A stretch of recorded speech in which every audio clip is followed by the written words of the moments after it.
Okay, this is where we left off on our story about the atomic development. And so we have Ernest Rutherford, and he discovered the proton. Now, I mentioned that Niels Bohr was a student under Ernest Rutherford. And it becomes important because Ernest is going to propose a model for the atom based on his discovery of the protons now. And so he has the proton and the electron running these tracks on the outside. Okay? Niels Bohr says there's just something not right about that, because wouldn't they be attracted? Laws of physics tells us that opposites attract, and so therefore the electron should be going into the nucleus. The problem with that is if the electron goes into the proton, then when they collide, there should be massive amounts of energy released. And you and I should not be existing.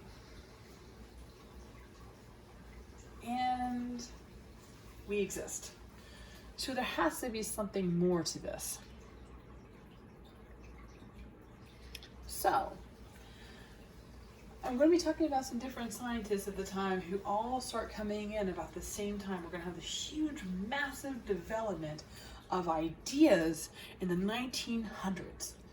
So one of the first ones I'll talk about, Ernest Schrödinger. Schrödinger's cat, you've all heard about that. The theoretical physicist. On our side, for chemistry, what matters is what he said, is that you cannot know the place and the momentum of the electron at the same time. You can either know one or the other. And he determined that there were layers in which electrons existed. And he's going to back this up with math. Now remember, early 1900s, discovery of the proton, we're missing a subatomic particle. We have World War I, 1917, and 1940s, World War II is going to start up. There were scientists all around the world who were working on this, trying to understand the atomic structure. There's a reason why. Because the idea is, if you can understand the atomic structure,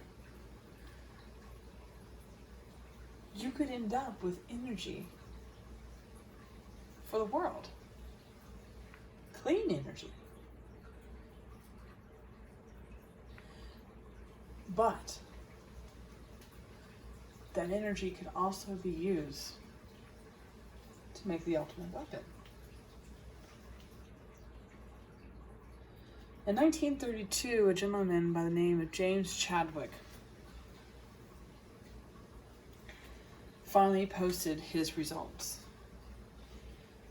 He finally posted that he had discovered the neutron.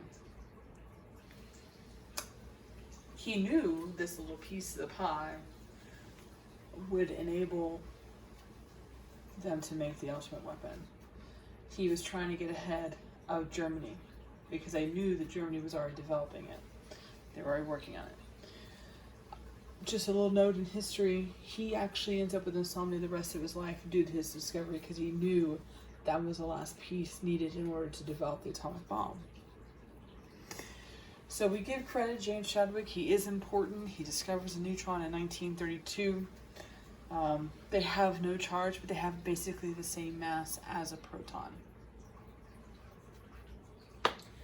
A few more important notes as we're going through here. You also have Enrico Fermi, who makes the first nuclear reactor.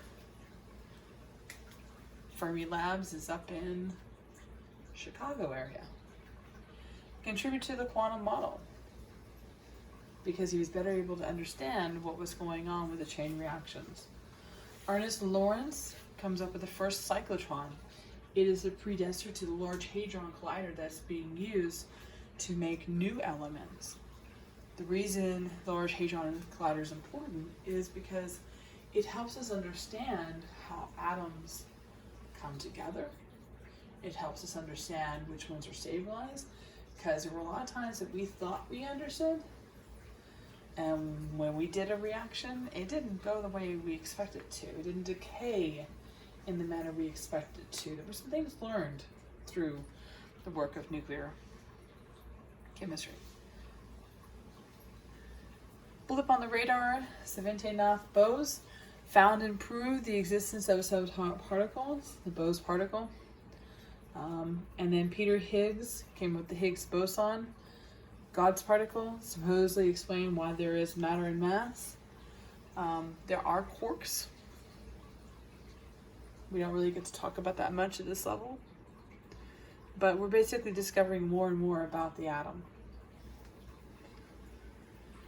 So summation of the parts: protons, neutrons, electrons. We end up with the idea through all this that we have a nucleus,